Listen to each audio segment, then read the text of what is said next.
Hello and welcome to Flint Rocks. I'm your host, Jamie. Well, this is our second month as a podcast, and I want to thank everybody for listening last month and for coming back this month. I was going to start this episode off by talking to you about the plans for November. So, originally last month, I had planned to do a mini episode focusing on the release of Bon Jovi's legendary edition of their album Forever, which features duets and a couple of different songs. But a lot has happened in the world of Bon Jovi over the last couple of weeks, and I feel that it's better suited to a standalone episode. So I'm going to have Jay from Bon Jovi Talk join me. We're going to have a look through the album. We're going to discuss the tour, ticket prices, the live performance from John and the band, and the question and answer session that me and my wife Danny attended in London. So please look for that later on in the month. I also have an interview with the author Robert Lawson, and we discuss Steve Van Zant's first solo album, which is Men Without Women. That'll be coming out the middle of the month. Now, for today's episode, we'll be looking at The Clash's sixth album, Cut the Crap. This is an interesting album because it's not particularly well loved at all.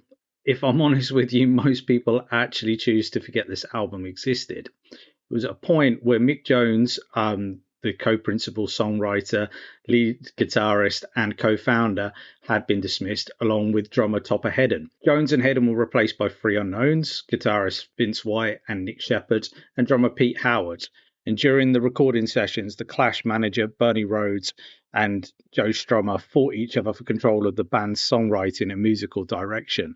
The band was touring in advance of going into the studio and recording material, and actually put on some really impressive performances. And they honed the new material and actually had their own quite distinctive sound, which for me is very reminiscent of a lot of pop punk bands that came around in sort of the early 2000s. And it makes a really interesting listen. I would really recommend the 1984 Brixton shows.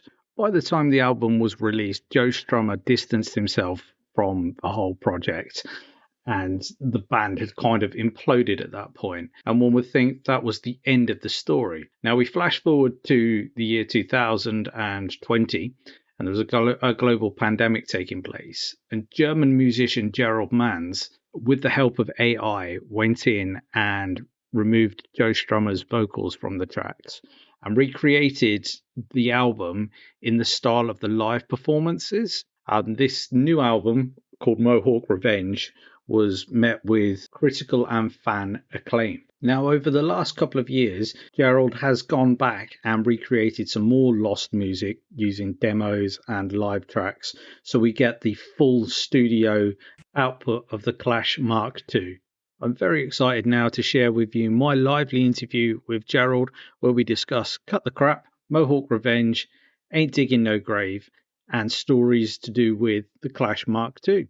So joining me today on Flint Rocks is Gerald Manns.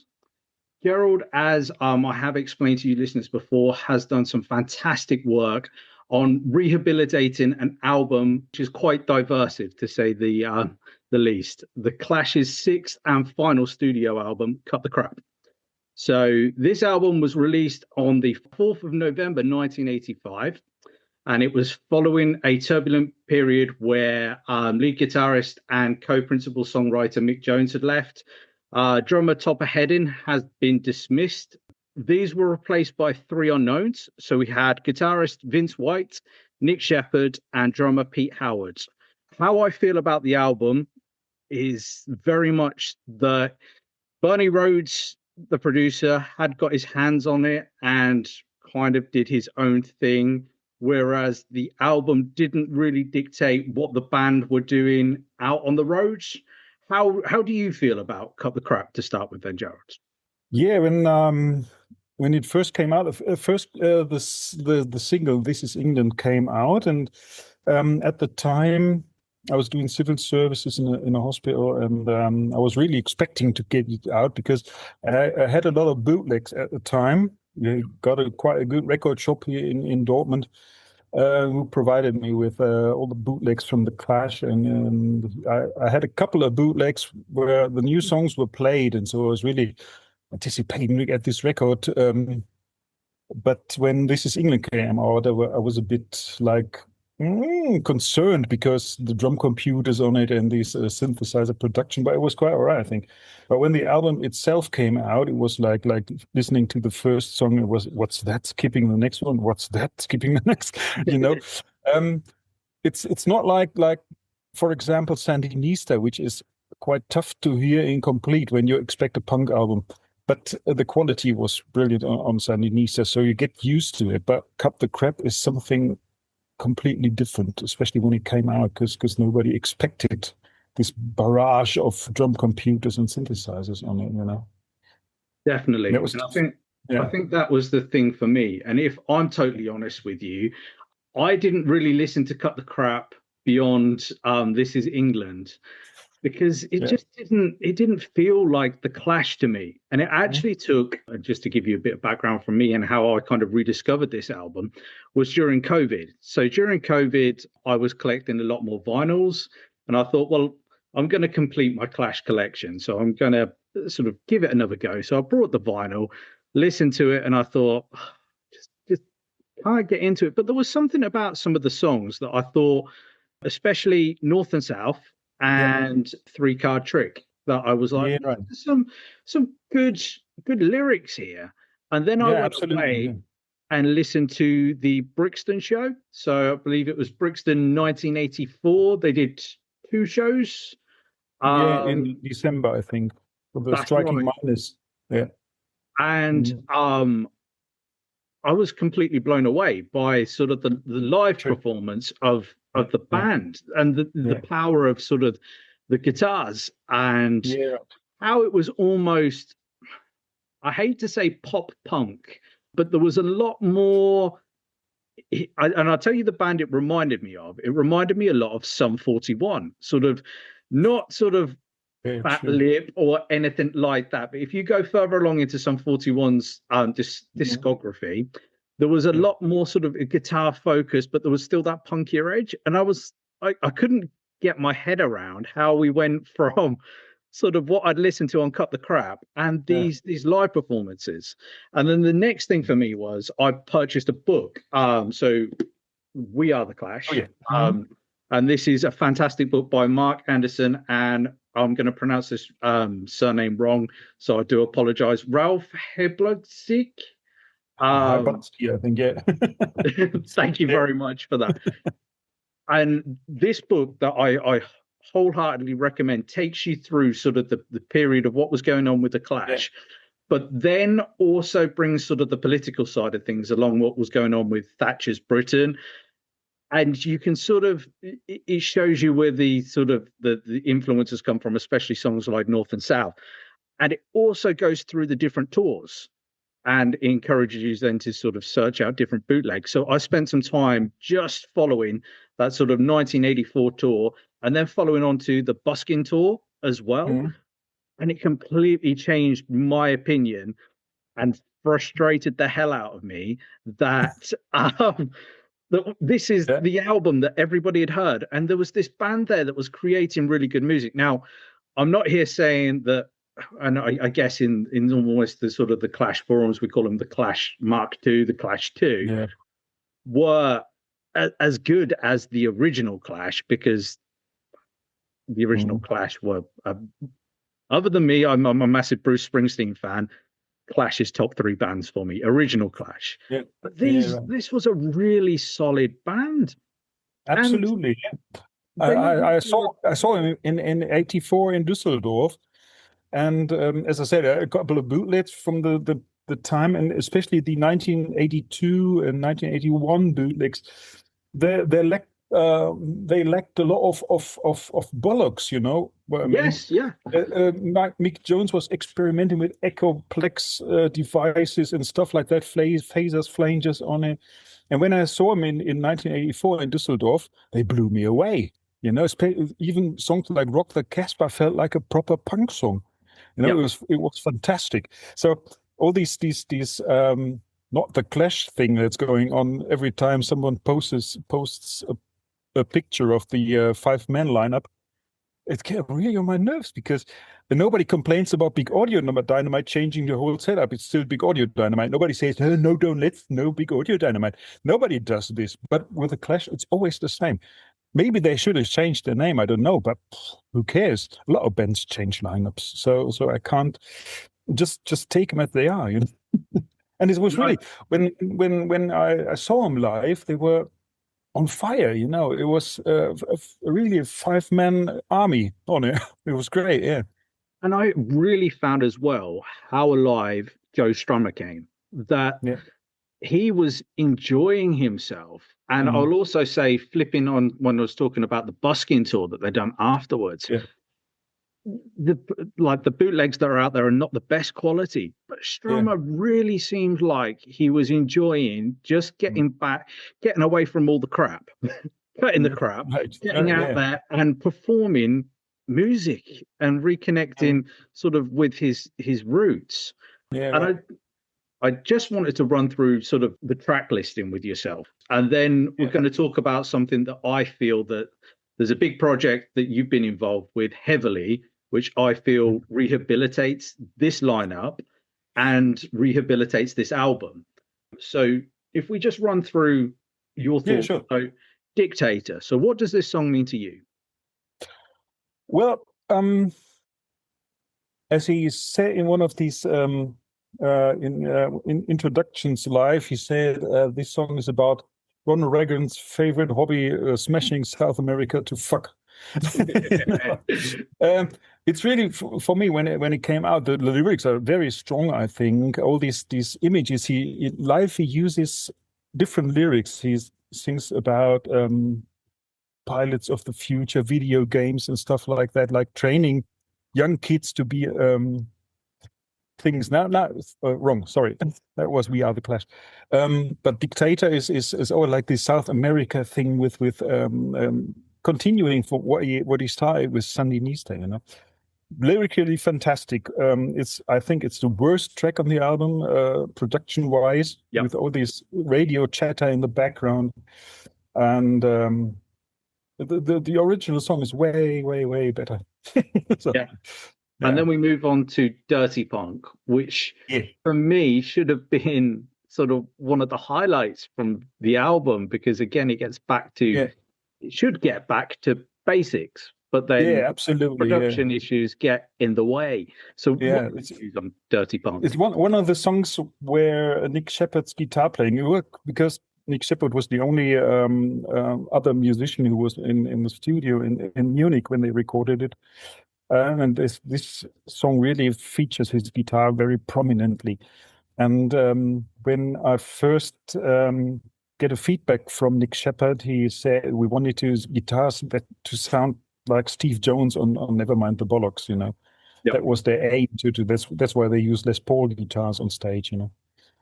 Yeah, Dirty Punk gets near to it, but again, I can't understand why they put where they shoved a powerhouse like Pete Howard aside and using a drum computer. Exactly, it's strange.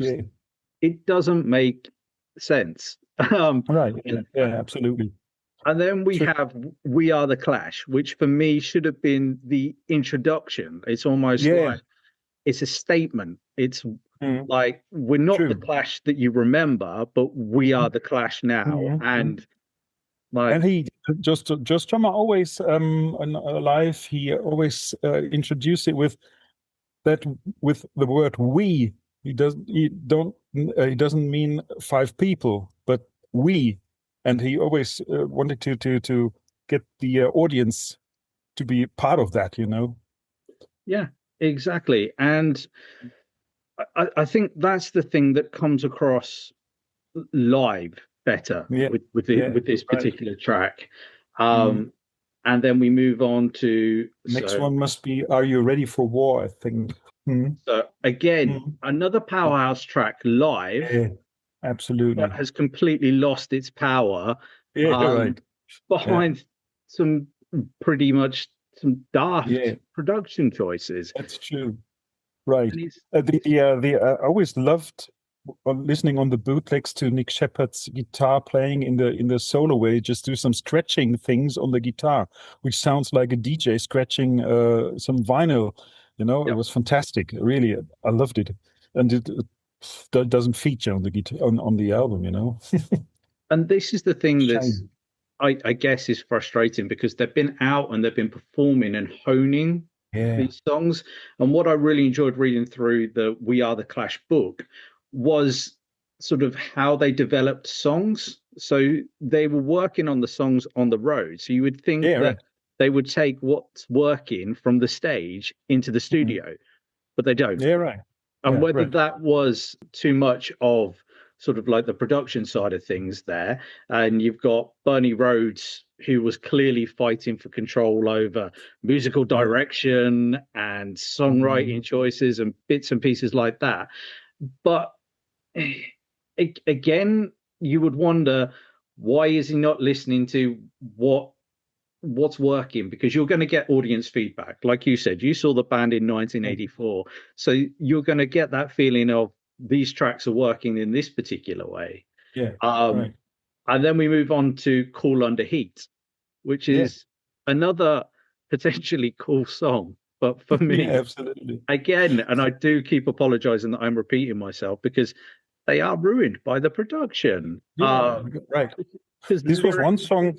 Yeah, this was one song that they never played live before the recording of the album. But the way they did it on the busking tour, with a little they did some singing in the choruses which aren't featured on the album, but they did it on the busking tour. It was fantastic. It's a great song, really. It's like really some really the roots, like where Joe Strummer came from, like Woody Guthrie. There's something in there yep. from folk music. It's great. I really love it.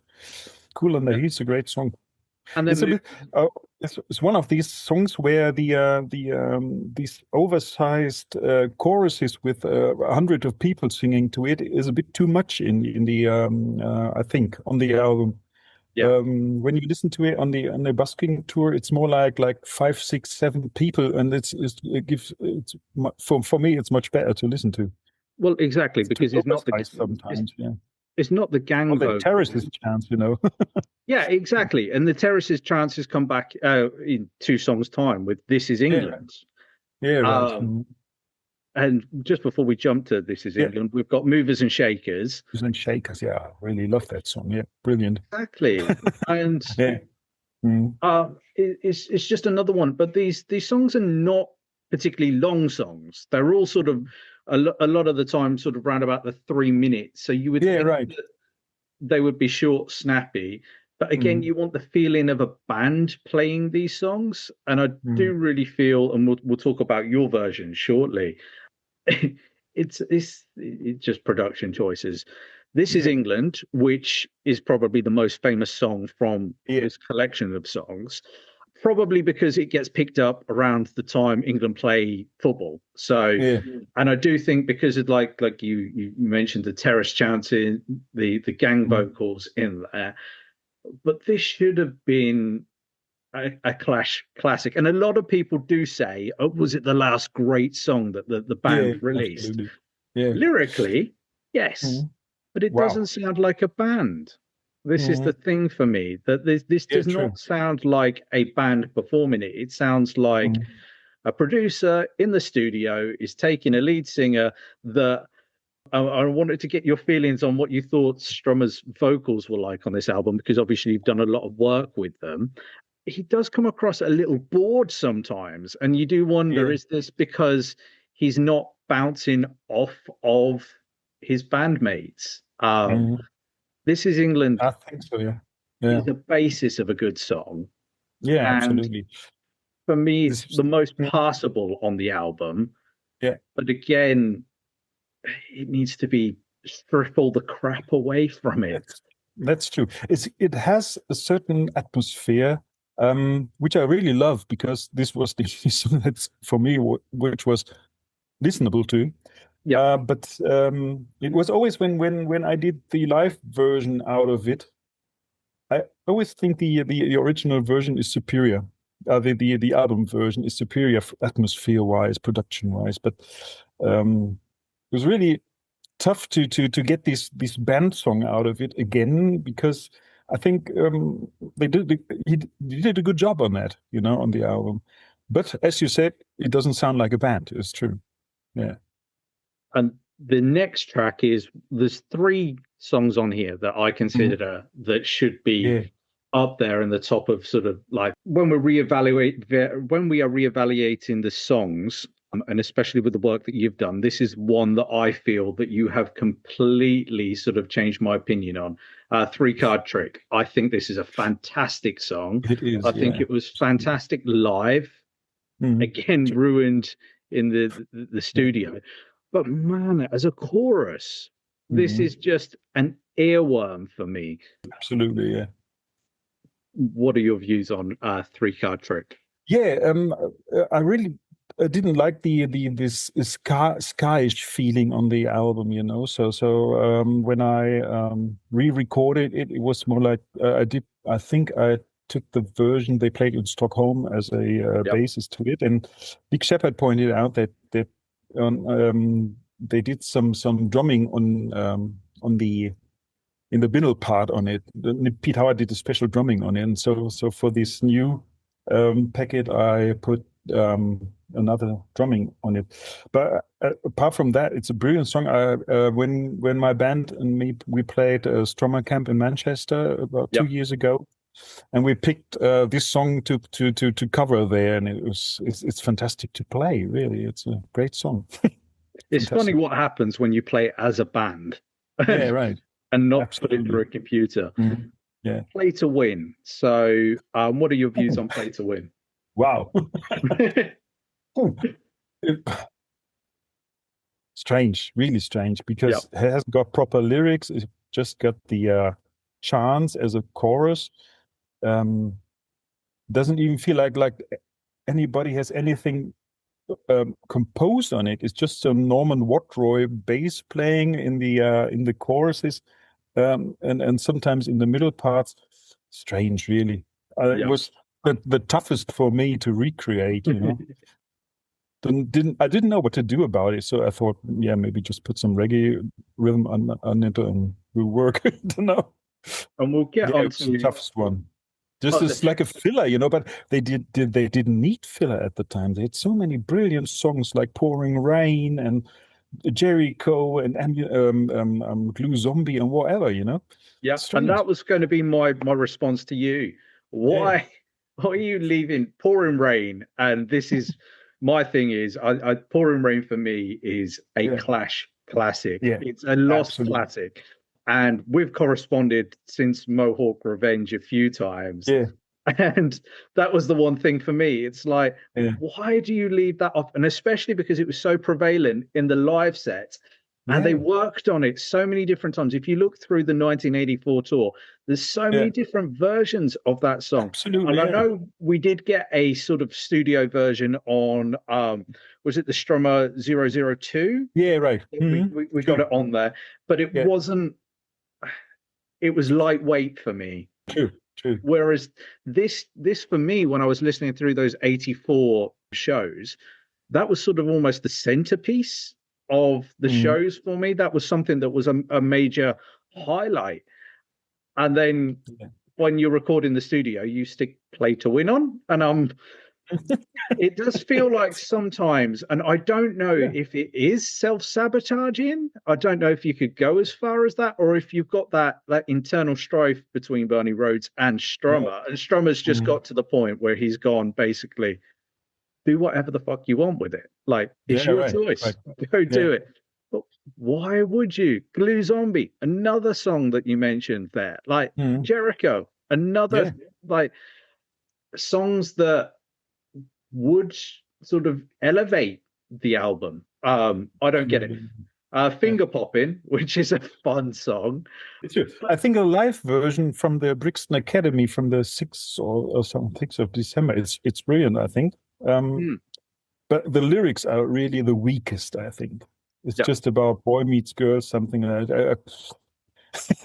I think they were still made up when they recorded it because it only appears on these late 84 shows. and they went in the studio in I think in March or something, 85. So I don't think that he worked on the lyrics anyway. It was just some made up things, I think, because they're so bad. Yeah. Never wrote stuff like that, boy meets girl shit, because not your style. Don't know.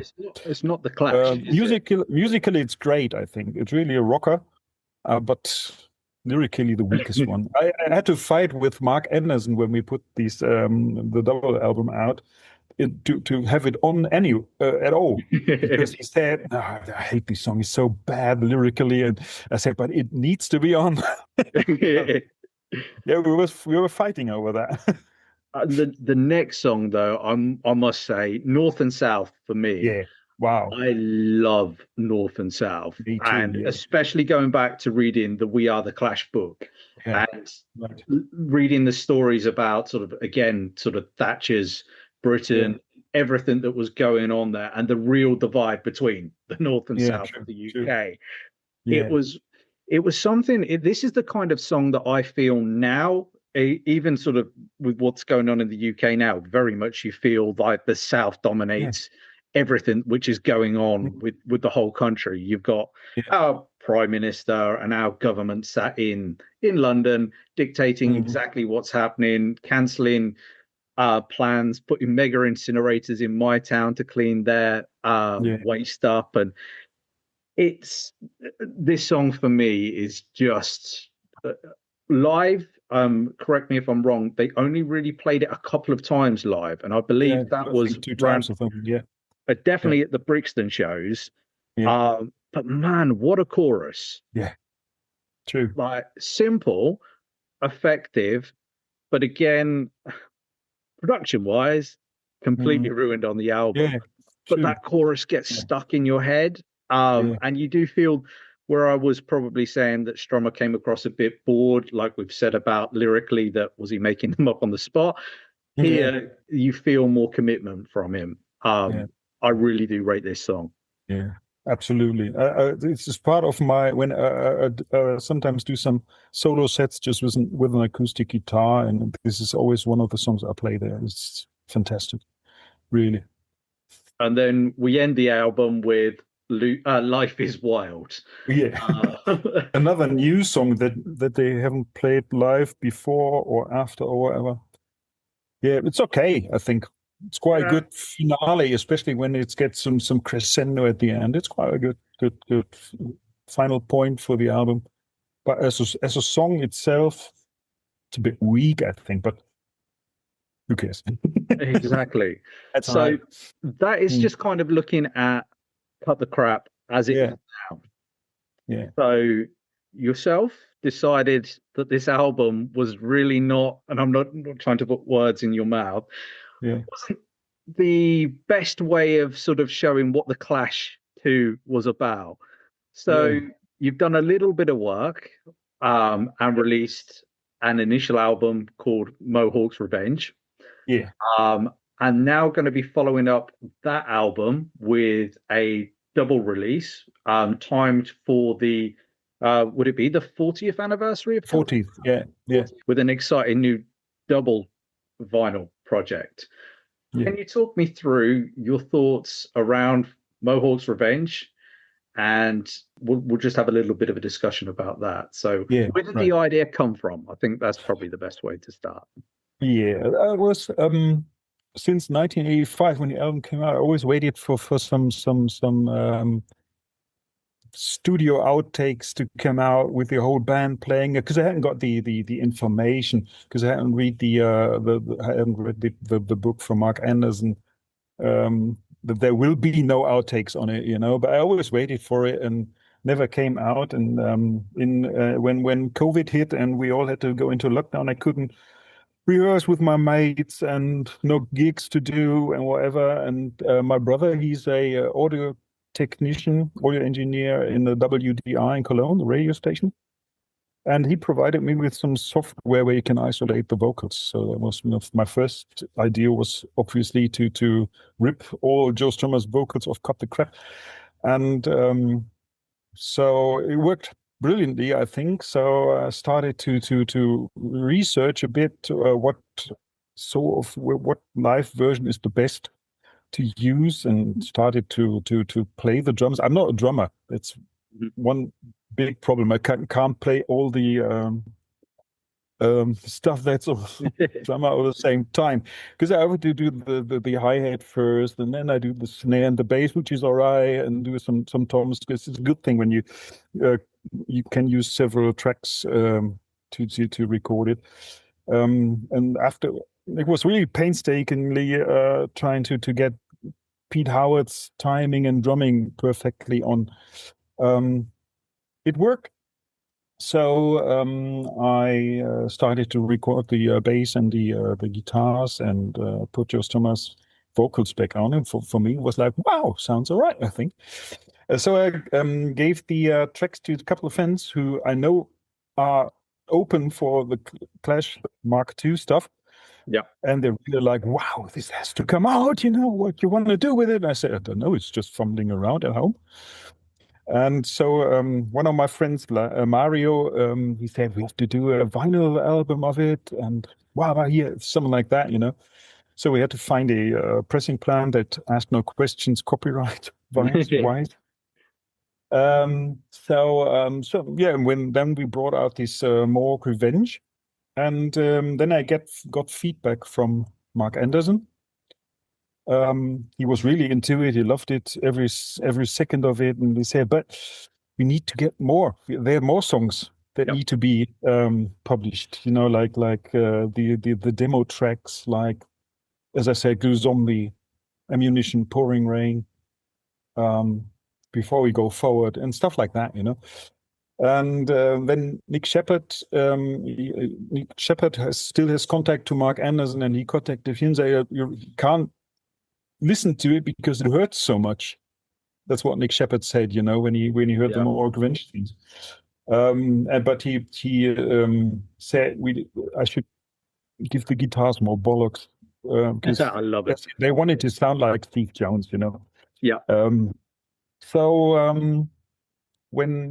I started to work on the other songs. Really, Mark was pressing me like hell. Do it. It was about 4 years or something, and then he came up and said, "I got Eddie King, the designer from the era, who did all these T-shirts, like the Mohawk Revenge T-shirts, the one with the two soldiers with mohawks on top painting themselves. He did a lot of brilliant T-shirts at the time."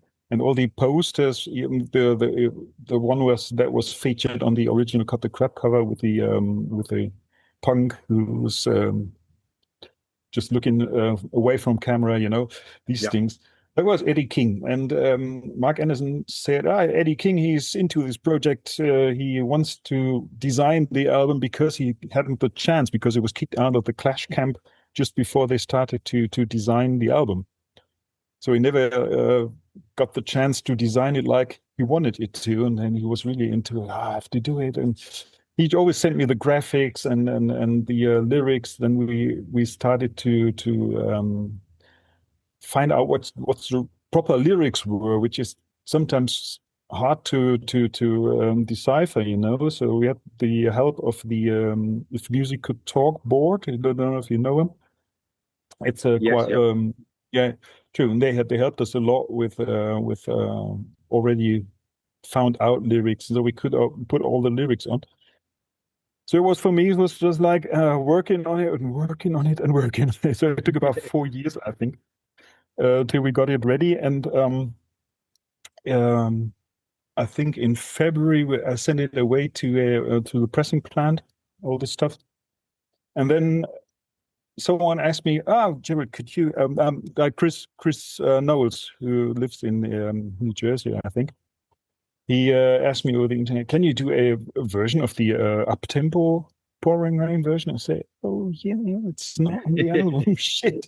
So I recorded it then, and I put a backstage pass into the album with a QR code where you get this extra track. Awesome. And we will, as soon as the album is sold, we will put all the tracks into this folder for everybody to download. So because we wanted to do with the income, we wanted to do a charity thing. We want to give it to Open Arms in Europe and Poor People's Campaign in the USA, to help homeless people and refugees. And that's an So amazing thing to do. after that, we will give them away for free, so to everybody to hear it.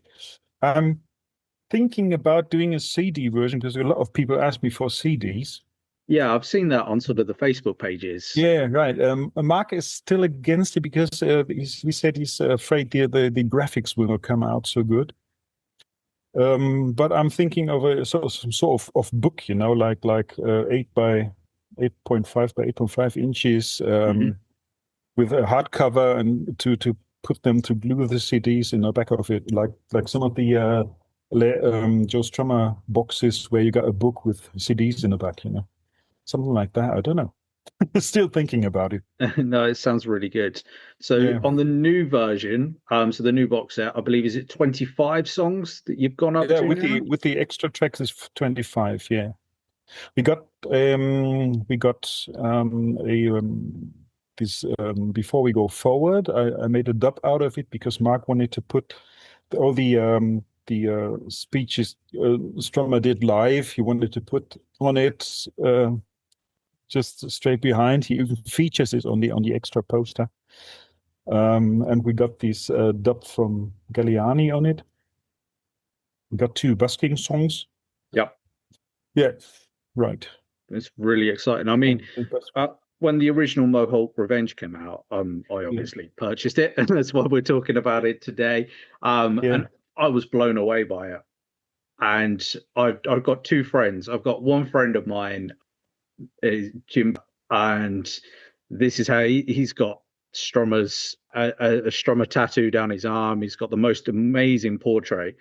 Yeah. And he goes on the internet, he's on Facebook and bits and pieces like that, but he hadn't heard of what you'd done. So myself and his partner, we sort of brought it for him without him realizing, and then sent him off with this to go and listen to.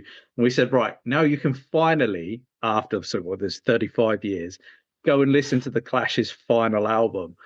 And he was just shocked. My wife's granddad, Mick, so I'll give you a shout out now, Mick. He liked This Is England, and then he was like, "Oh, I'm not going to listen to anything else." He's old school, and I sort of said to him the same thing. Right, I've got a present for you. Here, go away and listen to this.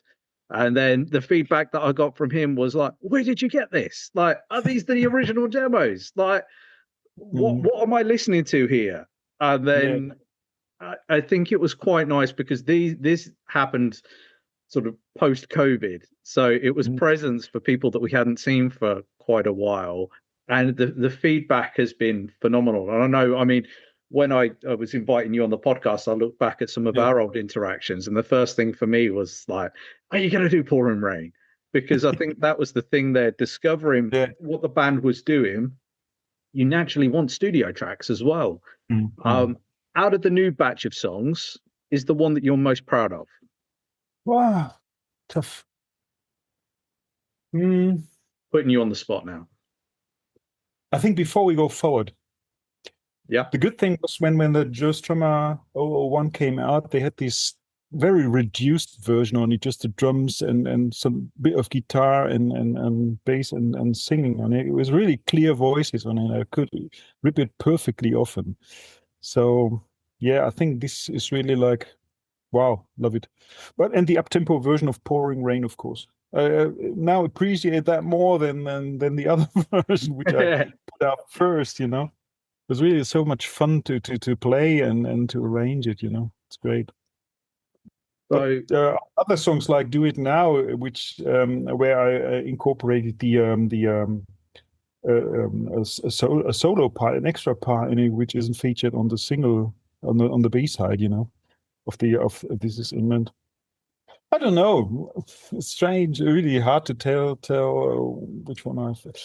The other 2 were only in the demos, like National Powder and Seize the World. Yeah, it was another pressure from Mark on the last minute.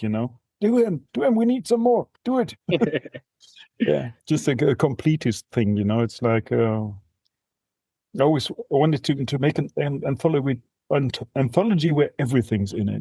That was the plan behind it. And do you feel Yeah. that you've now put a capper on this part of Yes, this work? This I, I is already the I already completed. closed the case when Mohawk Revenge came out, but without Mark, I wouldn't have touched the others. So And I can imagine Mario.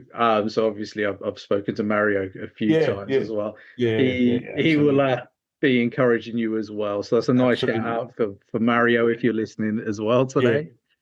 that's true. Yeah, So Mario how is it. Hmm?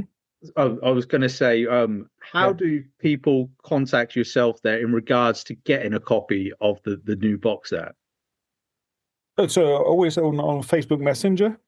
Yeah. Um, that's and it's running hot. It's getting cooler in the moment. But the first few weeks it was horrible. Like 20 plus every day, and to get this all sorted, like buying stamps, digital stamps, and packagings and whatever. It was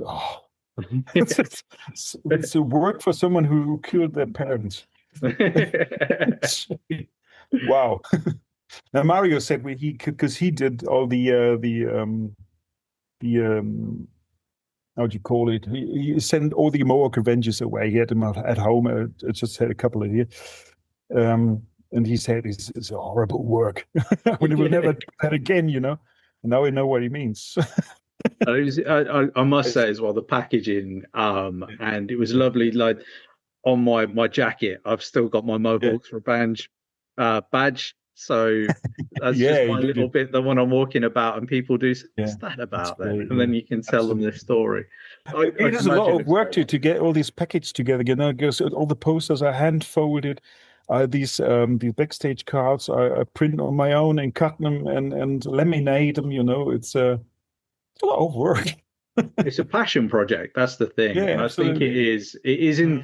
Mhm. You can definitely see, and there is a Facebook group, a Mohawks Revenge Facebook Yeah. group, and you can see there is a real love for this Mm. era of the Clash, True. and there's a lot of people now.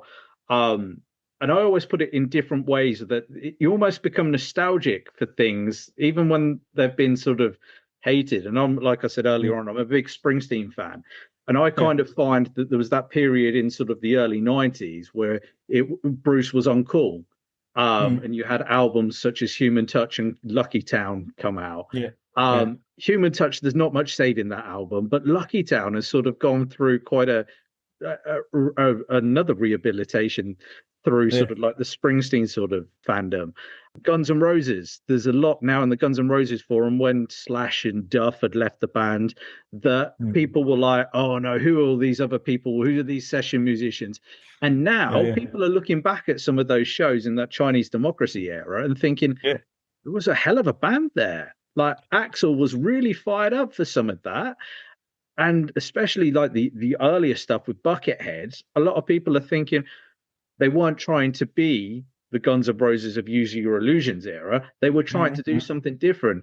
And because they've Yeah. got over that hatred, because they've kind of got their band back now and Slash Duff Mm. and everybody's out doing another Mm. world tour, that they can take that sort of hatred away. And I do wonder, and it's always been a thing that I had thought about, that what would have happened if, because there was obviously talk that the Clash may reform just before, unfortunately, Joe Strummer did pass. Yeah. And I know it's never confirmed, but there was definite sort of rumblings. And I can Yeah. remember sort of thinking, Yeah. oh, there might be a chance there that maybe in some alternative reality where the Clash then did come back and do a bit of a reunion tour or whatever you'd like to call it. Mm. But maybe this middle period would have been sort of reanalyzed. I don't know. Mm. You just don't know with these things. Yeah. Um, True. but the one thing I wanted to say just before we wrap up today, for me, number one, thank you for the work that you've done. because I really do think you have given me that final Clash album, and it's an album now that I think, and I can't wait for my set to drop. I'm waiting as soon as the postman he brought some vinyls the other day. I thought, is this it? No, Uh, I'm really looking forward to hearing what you've come up with. But I do think it puts a real nice cap on that sort of 1984, 95, 1984, 1985 period. yeah. Is there anything else in the world of the Clash you would like to do in the future? Well, I would love to see some videos from that era. It's really strange Yep. that nobody recorded anything from that era, apart from this shaky 85 gig. That would be great to get my fingers on a video like that, working it up. But apart from that, I got now a cassette from Graham Jones, the guy who doing the Black Market Clash website, Yes, yeah. with a rehearsal from November 76, just before the Anarchy tour. They had Rob Harper to jump in for Terry Chimes again, and this is a rehearsal tape where they're going through 8 or 9 songs, which sound much different than what we know from takes with Terry Chimes, Mm. I just got it yesterday and I listened to it, and it is really like, whoa, a strange sound on it. Very drums are very low, guitars are very loud in it. But I think this is the next project I will work on to get it rebalanced properly, without playing anything on my own to it. But I think this will be quite interesting. If it sounds great, then don't know. Graham will put it out anyway for free because he don't want to get bootleggers make money out of it. Yeah. So I think it will take about 2 or 3 months, then we have something new from the Clash again. That's amazing. And it is a band that always keeps giving. And the thing for me is, like, just before we wrap up, I always ask my guests this: would you be able to recommend my listeners an album? So you can recommend the Mohawk's Revenge if you would like. Or is there an album there that means something to you? It can be a Clash album, it can be a Strummer solo album, it can be a Mick Jones album. Yeah. Apart from nearly everything the Clash did, which I love, absolutely. I'm really a big fan of Neurotic Outsiders. Yeah. The album, fantastic for me, great sound on it. And the last thing, no. I think this is one of my favorites ever albums, apart from the Clash stuff. Yeah, really Brilliant. love it. And I'm going to recommend, because it was the anniversary yesterday, I believe, Streetcore. Yeah, true. Yeah. So go and listen to Streetcore. For me, I love. It's the last. It was obviously released after Joe had passed, but the songs on there, Redemption Song on there, Coma Girl. London is Burning is great. Yeah. Yes. True. And then alongside that, go and listen to the firefighters benefit gig. Yeah, right.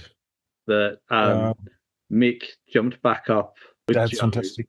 And absolutely, man, and that was. This is the funny thing, and I'll tell you one quick anecdote about me.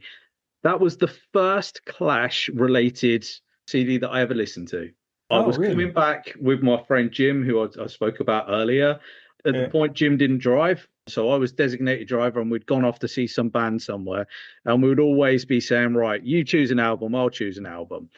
And he had been given this album as a Christmas present from a lady we both worked with at the time. And he just brought it around everywhere with him. And he's like, you need to listen to this. This is finally going to get you into sort of, because we like very similar sort of music. It was like, listen to this. And I was like, oh, man, I love it. Right. I need to have more. So then he gave me a lot of the Mescaleros stuff. And then I realized, obviously, okay, so the Clash, and this is going to sound really bad.